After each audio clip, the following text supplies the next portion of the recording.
We both flew down from Chicago yesterday afternoon aboard one of the giant new 21-passenger flagships of American Airlines. It took us only 3 hours, 55 minutes to fly non-stop from Chicago to New York. When we landed at Newark, we found another flagship of American Airlines waiting to take us to Lakehurst with our equipment when we were ready to go. And incidentally, American Airlines is the only airline in the United States which makes connections with the Hindenburg. The Hindenburg left Frankfurt, Germany, Tuesday evening rather, at 7:30 their time. And for better than 2.5 days, they've been speeding through the skies over miles and miles of water here to America. Now they're coming in to make a landing of the Zeppelin. I'm going to step out here and cover it from the outside. So as I move out, we'll just stand by a second. Well, here it comes, ladies and gentlemen. We're out now outside of the hangar, and what a great sight it is. A thrilling one. It's a marvelous sight. It's coming down out of the sky, pointed directly towards us and toward the mooring mast. The mighty diesel motors just roared, their propellers sliding into the air and throwing it back into a gale-like whirlpool.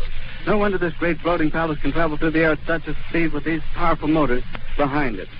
Now, a field that we thought active when we first arrived has turned into a moving mass of cooperative action. The landing crews have rushed to their posts and spots, and orders are being passed along, and last-minute preparations are being completed for the moment we have waited for so long.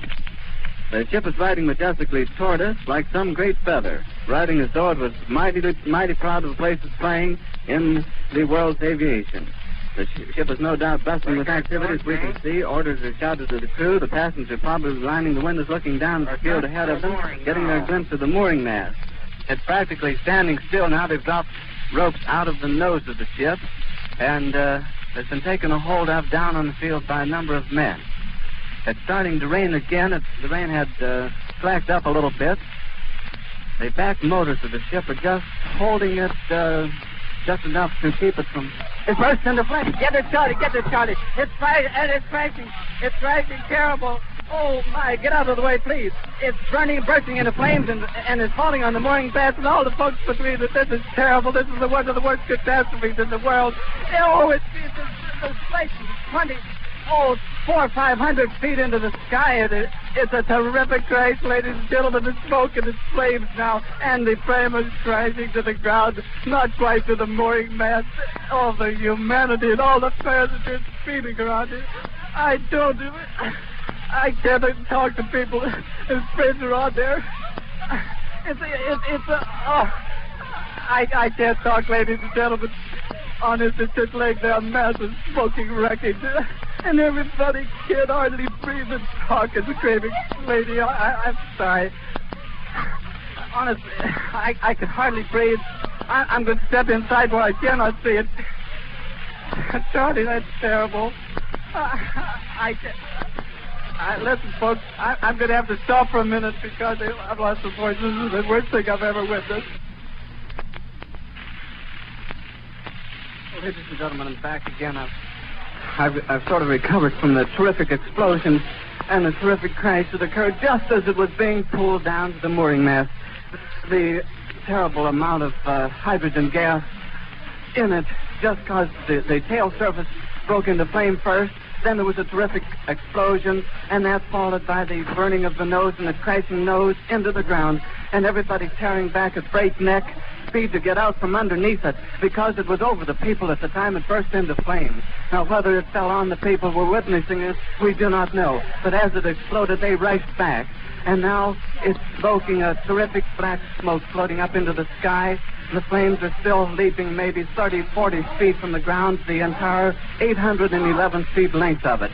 They're frantically calling for ambulances and things. The wires are being humming with activity, and I've lost the breath several times during this exciting moment here. Will you pardon me just a moment? I'm not going to stop talking. I'm just going to swallow several times until I can keep on. I should imagine that the nose is not more than 500 feet or maybe 700 feet from the mooring mast. They have dropped 2 ropes, and whether or not some spark or something set it on fire, we don't know, or whether something pulled loose on the inside of the ship, causing a spark and causing it to explode in the tail surface. But Everything crashed to the ground, and there's not a possible chance of anybody being saved. I wish I could stop in just a moment and see if I can get my breath again. And Charlie, if you'll fade it out just a minute, I'll come back with more description, ladies and gentlemen.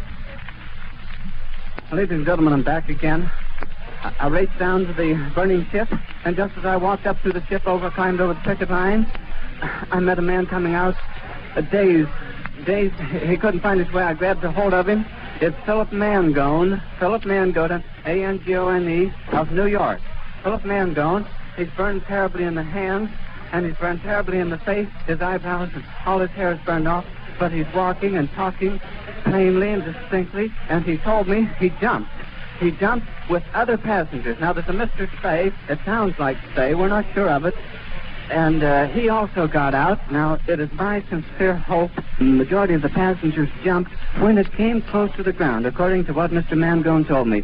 He says, thank God he jumped, and we say thank God for him also.